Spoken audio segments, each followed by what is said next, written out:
কি BTCL টেলিসেবা apps নিয়ে ভাবছেন? আপনার প্যাকেট থেকে মোবাইল চট করে বাহির করুন। মোবাইল ফোন দিয়ে টেলিসেবা অ্যাপস ডাউনলোড করবেন।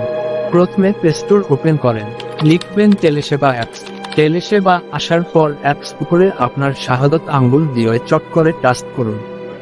দেখবেন ডাউনলোড বা ইনস্টল হচ্ছে, তখন গুনগুন করে গান করেন। গান শেষ হওয়ার আগে আপনার অ্যাপসটা ইনস্টল হয়ে যাবে। অ্যাপসটা ওপেন করবেন, দাঁড়িয়ে চোখে দিক ওদিকে তাকাবেন, আপনার নাম, মোবাইল নম্বর, ইমেল চাবে, তখন চট করে লিখে দিবেন। লিখার পর নেক্সট বাটনে আপনার সেই আঙ্গুল দিয়ে চট করে ট্রাস্ট করুন। দেখবেন বলবে, ভাই ওটিপি কোড আমাকে নিয়ে চট করে লিখে নিন। ওটিপি কোড লিখার পর পাসওয়ার্ড লিখার জন্য আপনি ভাববেন কি করবেন, চট করে 8 ডিজিটের সংখ্যা ও অক্ষর মিশ্রিত করে লিখে নিন, তারপর নেক্সট বাটনে ক্লিক। বিটিসিএল এর রেজিস্টার হয়ে যাবে। এখন বিটিসিএল অ্যাপ্লাই করবে কিভাবে, নেক্সট কন্টেন্ট জন্য অপেক্ষা করেন। কমেন্ট করুন, তারপর আপনার প্রিয় বন্ধুকে শেয়ার করুন ও সাবস্ক্রাইব করবেন কেন, নেক্সট কন্টেন্ট জন্য। ধন্যবাদ।